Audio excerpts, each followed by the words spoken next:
Havendo número legal, declaro aberta a sessão, nossa sessão civil. Em discussão, a redação data da sessão anterior, alguma emenda? Declaro aprovada a unanimidade. Eu acho que é a primeira vez que, pelo menos nessa convocação, que o Dr. Luiz Alberto participa da sessão civil, substituindo a desembargadora Lourdes, de qualquer maneira registrando as nossas boas-vindas. E, como já disse antes, o desembargador João Rebouças irá participar por videoconferência. Na ocasião, inicialmente eu gostaria de registrar uma moção de congratulação pela passagem natalícia da doutora Marta Daniele no último dia 10, que está participando da nossa sessão civil. Nossos parabéns, nossos desejos de felicidade, saúde e muita proteção divina.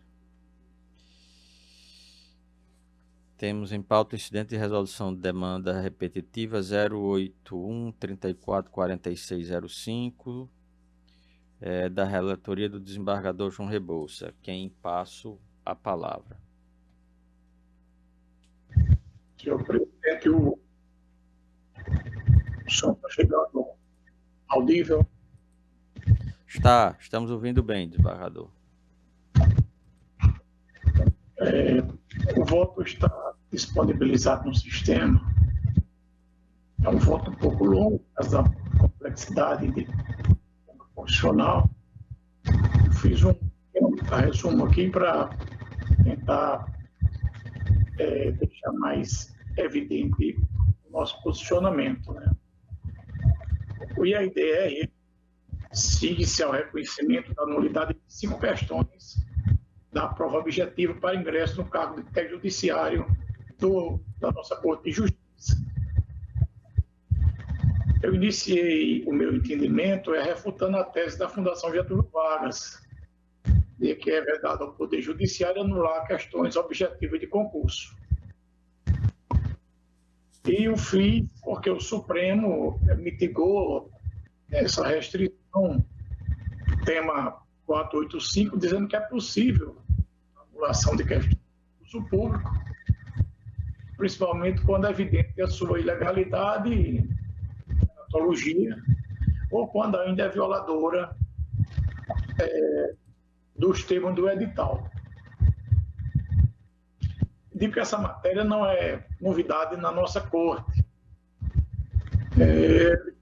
Tem posições várias em relação à anulação de questões objetivas, quando flagrante a ilegalidade ou quando violadora do edital. Está escrito aqui, por exemplo, o concurso de delegado de Polícia Civil do Estado, também elaborado pela Fundação Getúlio Vargas.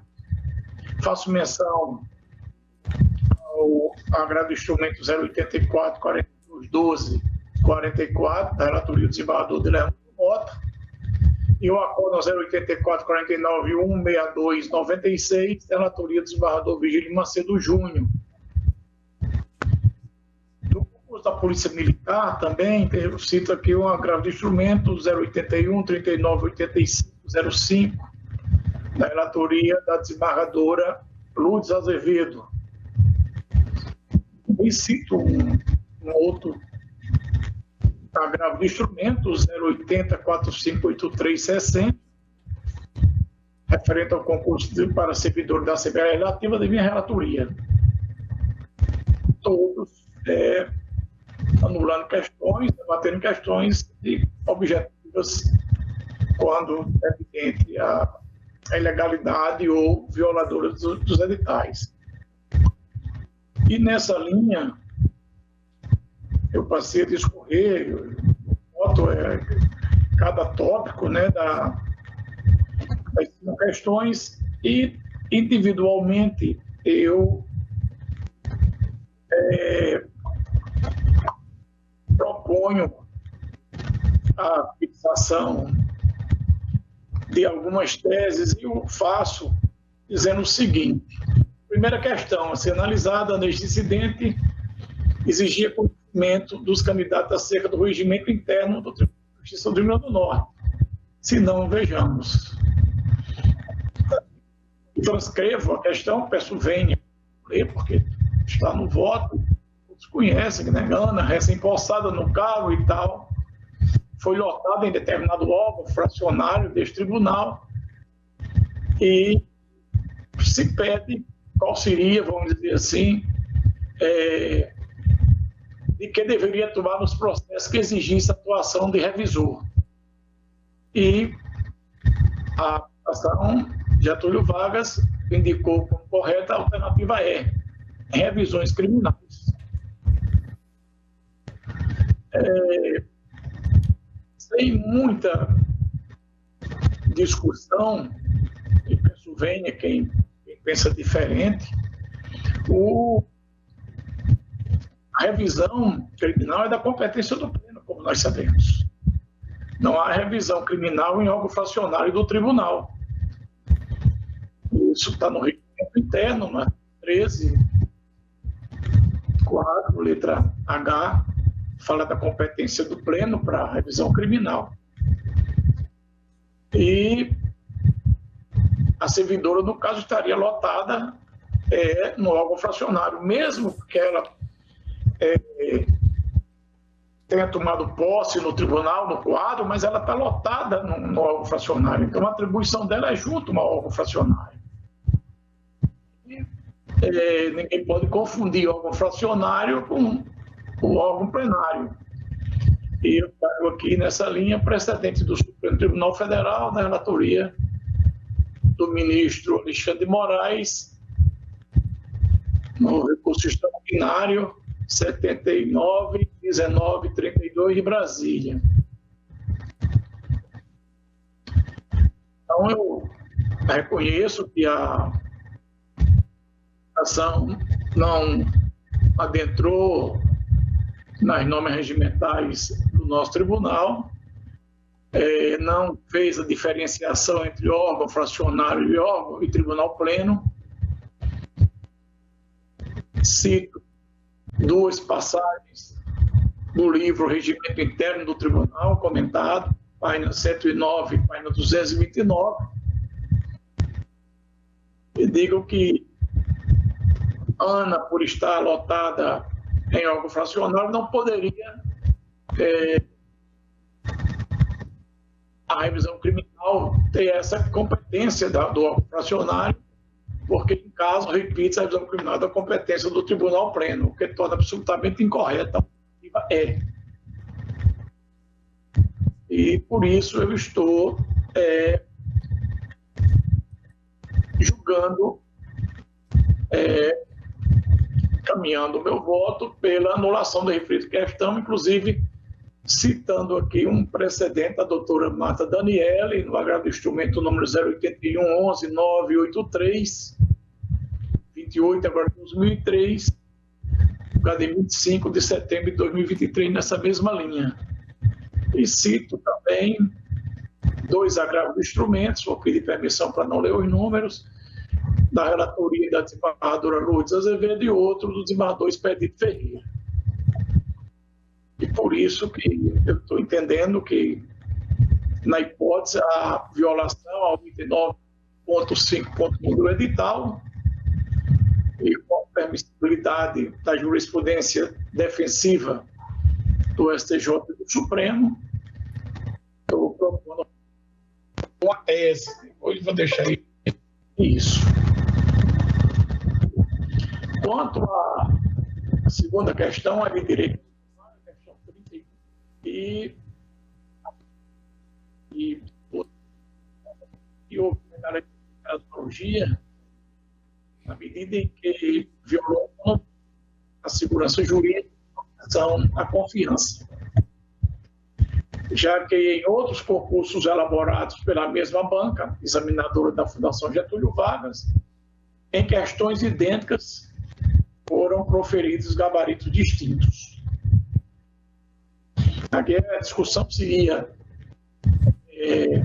a presente questão visa identificar a ação judicial de natureza constitucional passível de ser ajuizada diante da negativa de acesso ao direito de obter certidões. A banca examinadora considerou como correta a alternativa que continha como resposta o habeas data, em detrimento da alternativa que continha como alternativa o mandado de segurança.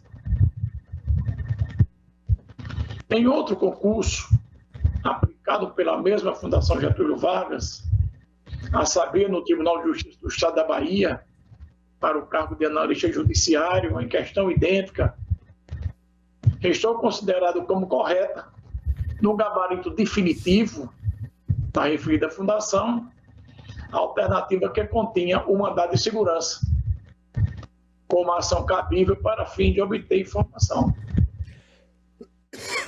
Com certidão.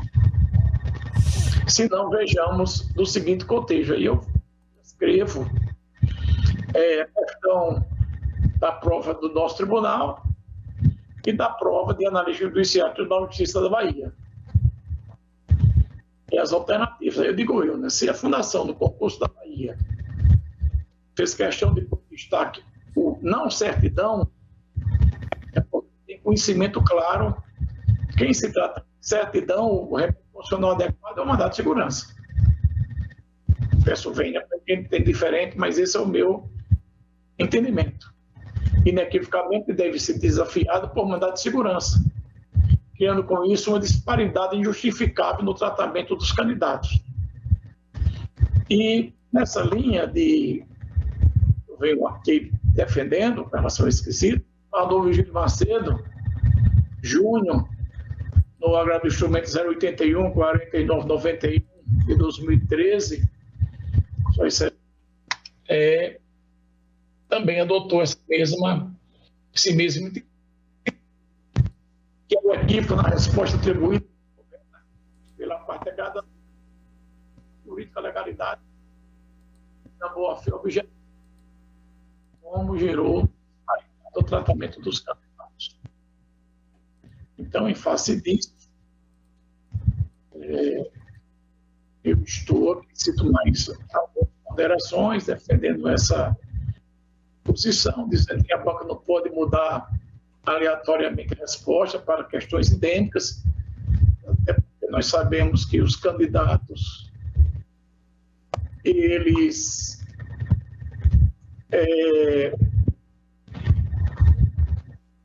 têm acesso a esses bancos de dados, dos concursos anteriores, e a pessoa estuda para ver a posição no caso aqui da fundação, que iria aplicar o concurso, né, como a posição ela vem adotando com relação a determinadas questões, e no Tribunal da Bahia, no concurso, ela adotou uma posição e aqui no nosso tribunal outra.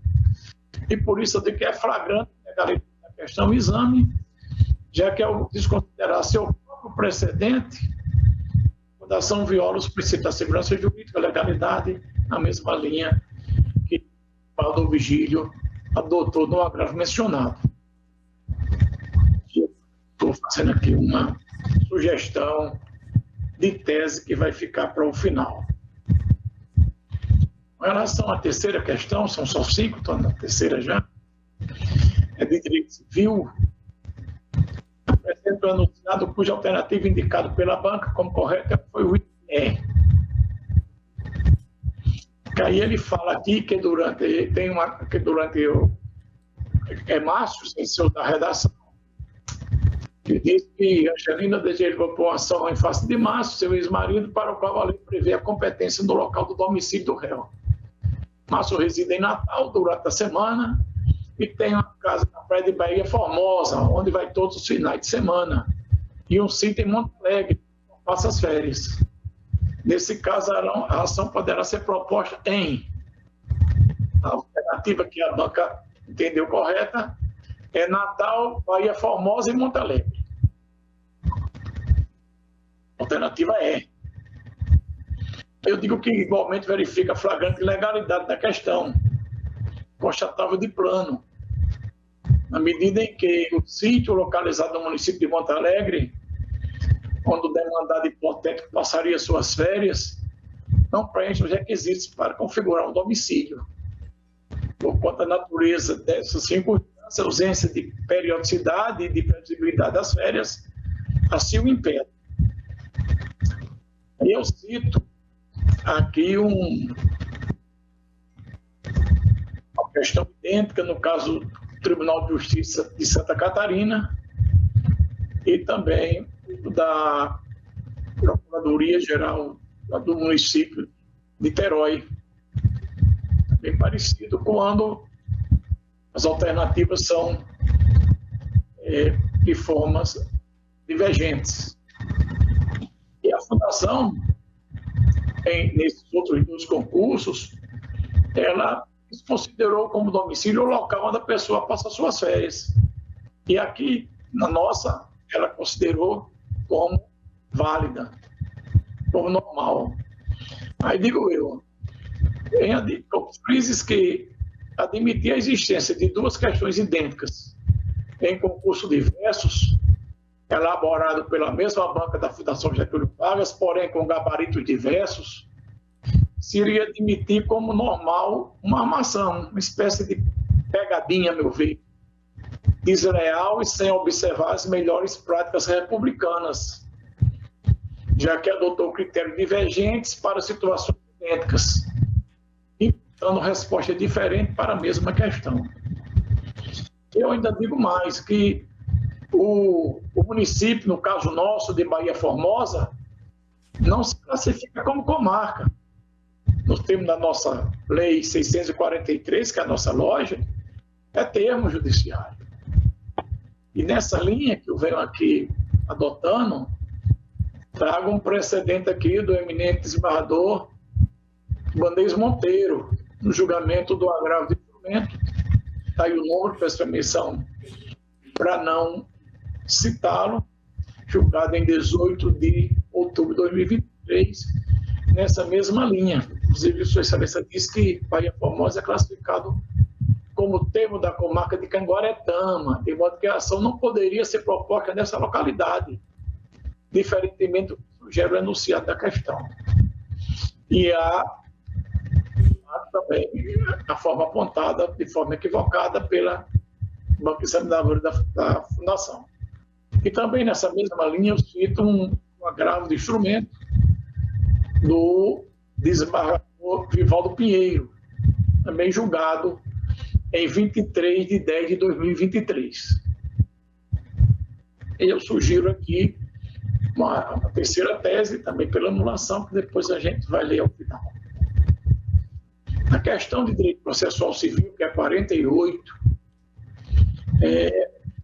digo eu vou examinar que igualmente se vislumbra irregularidade ou ilegalidade a justificar a sua anulação. A questão da prova, eu dava a pressão inicial, o juiz verificou que o autor não havia feito nenhuma referência à norma jurídica aplicável àquele caso, tendo o magistrado então determinado a intimação do demandante para apresentar peça de emenda e quedou-se ele inerte, e a que se seguiu então o indeferimento da inicial. E que concerne ao último pronunciamento judicial, é correto afirmar que esta, né, e a banca optou pela alternativa A. Equivocado se havia cabível para impugnar o recurso de apelação, que comporta juízo de retratação. Eu digo, as ações judiciais que aportaram nesta corte apontam a existência de nulidade, que defendem nos termos enunciados da questão que o último pronunciamento judicial do juiz está correto, tornando a alternativa C correta também. Pois bem, a redação da questão expressamente indagou acerca da correção ou não do último pronunciamento judicial praticado pelo magistrado, foi do último. No caso do quesito questionamento da banca examinadora sobre o acerto ou não da determinação da emenda à petição inicial, primeiro pronunciamento, repita-se, sobre a legalidade do indeferimento inicial, que foi o último pronunciamento. Eu quero frisando bem isso para haver essa distinção, o primeiro e o último. E a indagação é sobre o último pronunciamento judicial, né? Sobre o primeiro. Aí eu digo aqui, no meu entender, né, que estando, portanto, correto o último ato judicial praticado pelo magistrado. Trata-se de questão objetiva, na qual não se pode haver subjetivismo, suposições, muito menos obrigar o candidato a empreender engenhosas dilações e elucubrações interpretativas de caráter eminentemente subjetivo. Aí eu cito nessa linha de entendimento que realmente também fez me convencer sobre esse posicionamento, uma posição adotada pelo desembargador Cláudio Santos, no H do instrumento 081 27 81, julgado em 18 de 10 de 2023, Sua Excelência, na parte que eu destaquei, disse: no que tange a questão 56, é se destacar que, de fato, a expressa menção em seu texto quanto à indagação ao candidato acerca da correção do último pronunciamento judicial praticado pelo juiz. Isso é a extinção do feito, sem resolução do mérito, por inércia da inicial, diante da inércia da parte autora em cumprir a determinação judicial. Também nessa mesma linha, inclusive também da população, o desembargador Ibanez Monteiro decidiu no instrumento 081, 26, 20, 76 de 2023. Também Sua Excelência diz: o enunciado da questão não esclarece qual foi o fundamento utilizado na decisão de indeferimento da inicial, gerando dubiedade e existência de duas respostas possíveis. Mais uma vez, eu firmado nessa permissibilidade da jurisprudência defensiva do Superior e do Supremo, estou reconhecendo a nulidade e faço sugestão também para a Corte de uma tese. Quanto à questão de direito processual penal, a última, feito a indagação para ação pelo delegado Guilherme, delegado de polícia, deflagrou Guilherme, que não é lá do nosso gabinete, deflagrou o inquérito policial para apurar um suposto delito de roubo, perseguível mediante ação penal pública incondicionada, tudo 2 meses após o início das investigações. Não se logrou obter qualquer informação sobre a autoria delitiva, nas disposições do Código de Processo Penal e a jurisprudência dominante dos tribunais superiores, aqui, frises que ele diz, a jurisprudência dominante dos tribunais superiores. É correto afirmar que é o inquérito policial das alternativas. E digo eu, a questão aponta uma situação hipotética em que houve arquivamento do inquérito policial pela inexistência de elementos mínimos quanto à autoria do delito. E, digo eu, em seguida indaga ao candidato se seria possível seu desarquivamento e, em caso positivo, em qual situação haveria essa possibilidade, considerada as disposições do Código de Processo Penal e a jurisprudência dominante dos tribunais superiores. Continuo. O mandado de segurança ajuizado em primeiro grau, que impugnam esta questão, bem como os agravos de instrumento interposto nesta Corte, fundamentar a tese no sentido de que existem 2 alternativas corretas para o quesito. Letra D, se considerado o Código de Processo Penal, e a letra E, se tomado por base a jurisprudência dos tribunais superiores. Pois bem, penso que a análise da nulidade desta questão pelo judiciário enquadra-se na exceção disposta da repercussão geral firmada pelo Supremo no tema 485, notadamente pela duplicidade de respostas corretas às alternativas D e E. Aí eu explico.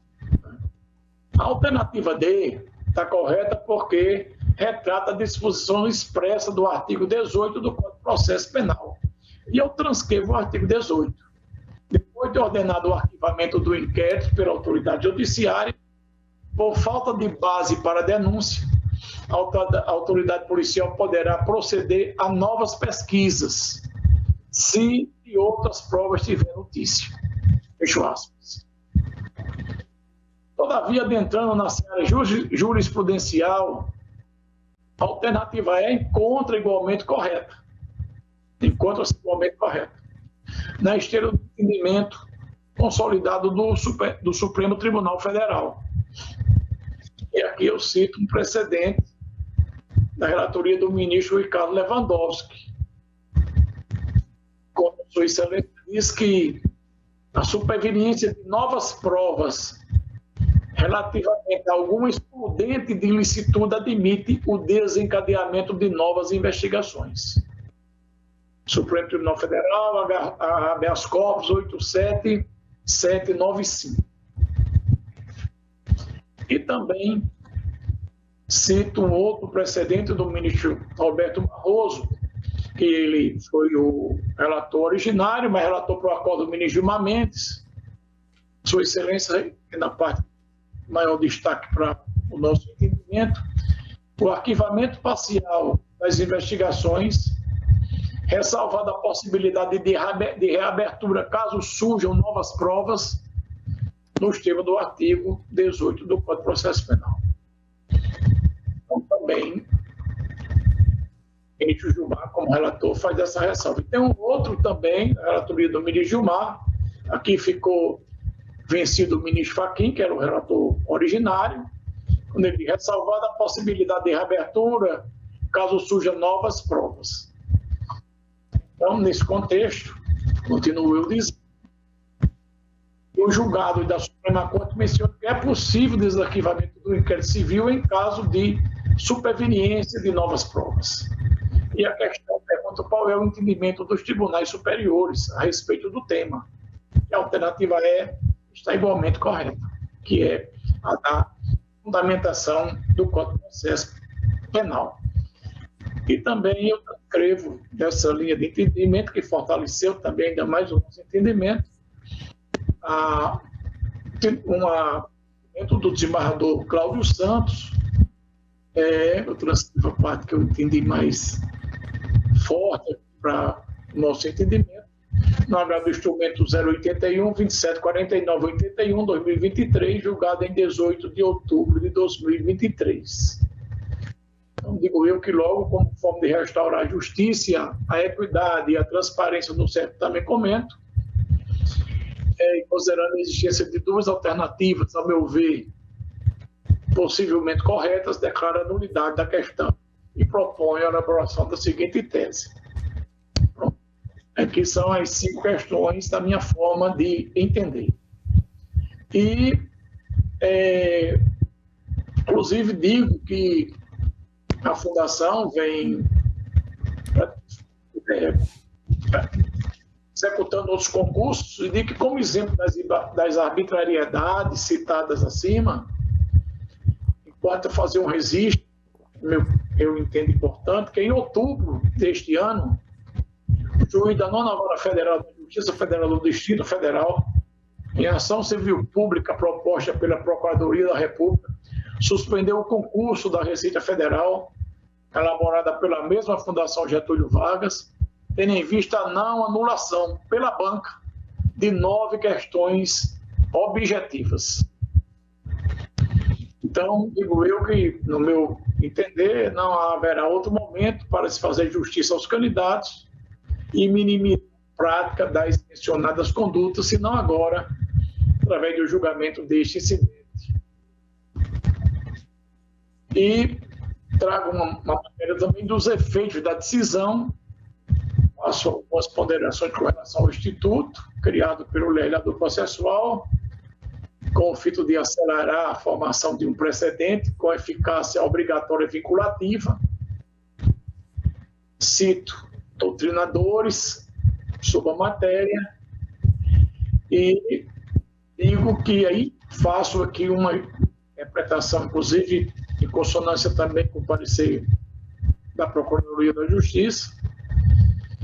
Entendo que os efeitos deste julgamento devem estendido para todos os candidatos do mencionado concurso público, que além das ponderações acima delineadas, deverá também inibir ajuizamento em massa de ações, objetivando debater os quesitos já examinados e decididos neste IRDR.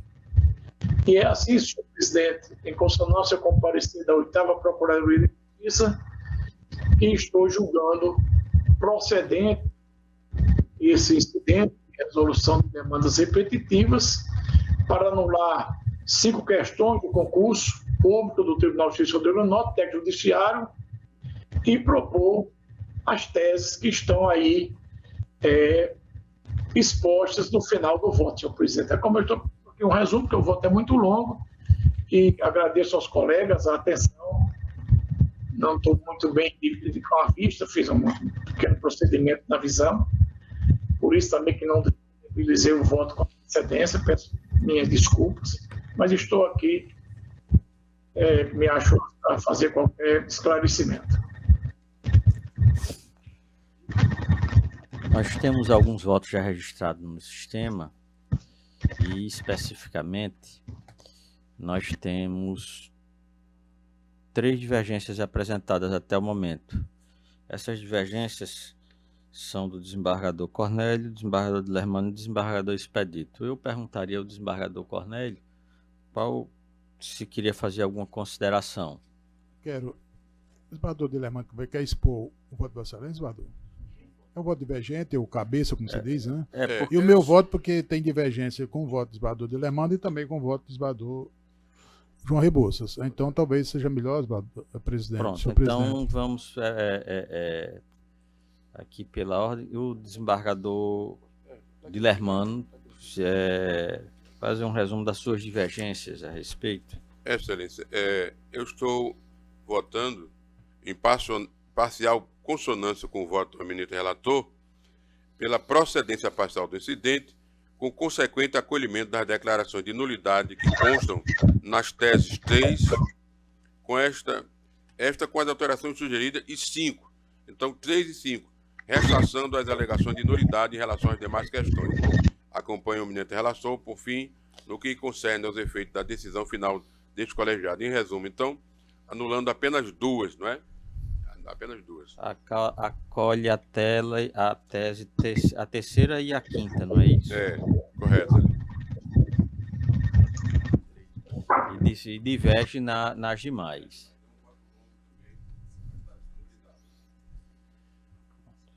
O desembargador Cornélio.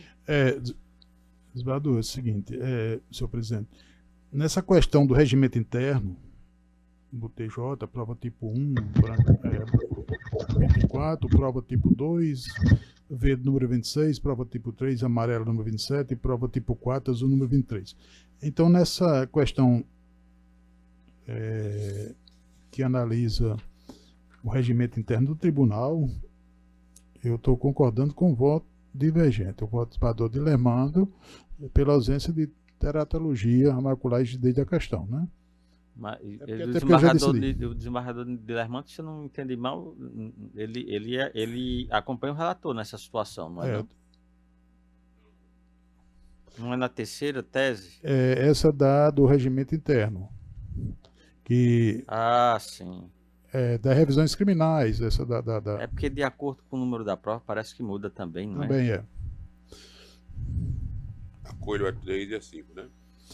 E na questão de direito constitucional, número 31, prova tipo 1, branca, número 37, prova tipo 2, verde, número 45, prova tipo 3, amarela, e na prova 44, tipo 4, estou aqui identificando tudo direitinho, né? Nessa eu concordo com o voto do relator, né? Para anular a questão. E na questão de direito civil, que é número 42, prova tipo 1, branca, número 43, prova tipo 2, verde, número 43, prova tipo 3, amarelo, e número 49, prova tipo 4, azul. Nessa daqui eu concordo com o voto divergente quanto à redação da tese, mas não há divergência quanto à anulação da questão, apenas quanto à redação dessa tese, né? Vossa Excelência está fazendo a sugestão de redação? E na 48 do João Batista citou também, a questão da prova de técnico judiciário, né? A questão, eu mantenho a validade também do gabarito oficial. Então, eu concordo com o voto divergente do desembargador Dilermando. Correto. E tem a questão de processual penal, a número 60, prova tipo 1, branca, número 44, prova tipo 2, verde, e a número 60, prova tipo 3, amarela, número 45, prova tipo 4, azul. Nessa daqui, me parece que não há divergência, não é, desembargador? Nem do voto do relator. E também não há divergência minha. Só para esclarecer, senhor presidente, e reforçar. Só para reforçar, então, eu estou acolhendo em relação a 3 e 5, e na 3, acolhendo, mas sugerindo uma redação. Não é? Diferente do que está aqui no voto, a questão do regimento interno, né? E a 5, do jeito que está. As demais, rejeito. É difícil. Nós temos 3 divergências no momento. Como são vários, primeiramente vamos ver aqueles que concordam com o relator na integridade ou se há divergência para a gente poder depois separar as teses. Correto. Então nós temos aqui 3 divergências já numeradas e temos acompanhando o Relator integralmente a doutora Marta Daniela, o desembargador Vigílio e o desembargador Cláudio, que protocolou o seu voto. Aí estão faltando o desembargador Vivaldo Pinheiro, o desembargador Vivaldo Pinheiro, o desembargador Ibanez, doutor Luiz Alberto. Presidente, eu vou registrar o voto concordando com o relator, mas gostaria de oportunamente discutir. Tá? Então, a tese, o resultado proclamado de anular as questões, eu concordo com o relator, mas eu quero discutir alguma coisa. Eu posso fazer uma proposição para facilitar a computação dos votos diante das divergências, seria cada um declarar, concordo com o relator na tese 1, diverge na tese 2, concordo na tese 3, diverge, cada um que fez a divergência. Por exemplo, desembargador Dilermando. Seria uma situação objetivamente... Sim, para fazer uma planilhazinha para o Márcio poder registrar e proclamar o resultado. Né? Mas assim, inicialmente a gente precisa saber se o voto do relator restou vencedor sim, ou em não, cada tese, né? Para aí, saber a aprovação. Nós temos, como eu disse, já 3 acompanhando integralmente o voto do relator. O desembargador Expedito anotou qual a divergência por tese. Acho que é interessante a gente olhar, já está anotado. O desembargador Expedito concorda com a anulação, concorda com a divergência apenas para anular a questão referente ao processo 48. Qual a tese do processo 48? Aí, nessa tese, ele diverge do relator. E concorda com a anulação das demais 4 questões conforme relator. Então, nas demais questões, Expedito concorda, não há divergência. A tese parece que é a 4ª tese. A 4ª tese. Então, que o desembargador Dilermando, ele diverge. Agora, o que é que me parece é que, se formar maioria para acompanhar o relator, então não há o que se discutir a respeito da situação. Como eu vejo assim, desembargador Dilermando, desembargador Ibanez, porque nós já temos aqui, se Vossa Excelência, por exemplo, Vossa Excelência acompanha, mas diverge com relação a uma tese. Em uma tese dessa, eu quero discutir outra tese. Assim, acompanha o relator. Aí a tese a gente vai discutir depois, mas certo. A Vossa Excelência está acompanhando o relator na anulação da referência. Então nós só temos 3 divergências. Pronto. Em teses diferentes, mas temos. Aí a minha divergência é na primeira tese aí, sim. Né? E na 4ª, nessa desembargador Expedito. A primeira, que fala dessa questão do regimento interno, né? Que é a primeira, não é isso? Isso. Pronto, você tem a divergência, né? Estou com voto. E Se eu não me engano, o voto já do Na realidade, nós Bernardo é temos nesse aqui, sentido, né? nós temos 6 votos acompanhando o relator.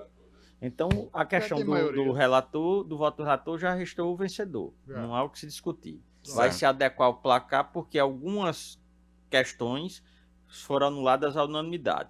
Agora, vamos com relação ao, como disse o desembargador Ibanez, que ele fala que ele concorda, mas tem com relação à redação de uma tese. Não é isso, desembargador Ibanez? Eu quero debater mais uma tese, né? Não é nem em relação à tese. É outra tese. Qual Que foi seria? proposta na admissibilidade, que é em relação aos efeitos do julgamento de mérito de cada tese dessa. Certo. Porque o edital prevê que a anulação de uma questão só aproveitaria o candidato que judicializou. E meu questionamento é, como que uma questão judicialmente declarada nula produzirá efeito para os candidatos que não judicializaram?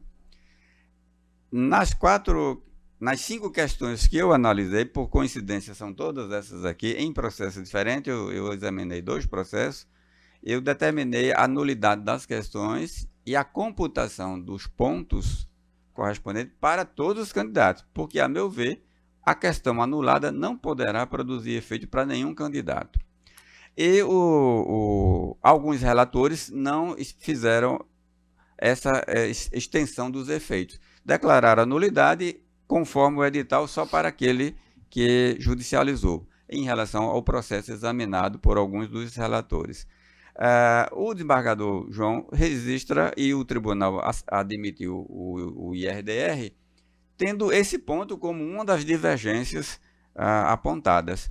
E minha pergunta é, não seria interessante que o tribunal agora, admitido o IRDR e aprovadas as teses, defina também essa divergência, porque, senão, quando eu for aplicar a tese para julgar os processos em curso, eu só tenho as 5 teses aprovadas aqui, as 4 teses aprovadas, de que as questões são nulas. Mas e os efeitos? Então, um vai aplicar os efeitos a todos os candidatos e o outro vai mandar aplicar só ao candidato que questionou.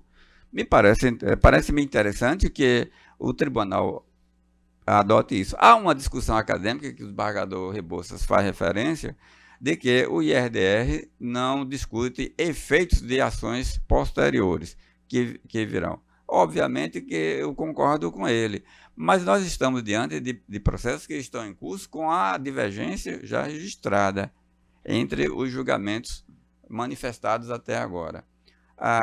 Seria oportuno. Porque como é que eu vou, por exemplo, um processo que eu receber amanhã, como é que eu vou julgar aplicando a tese aprovada hoje pela seção civil, se não há essa tese de estender os efeitos aos candidatos que não judicializaram?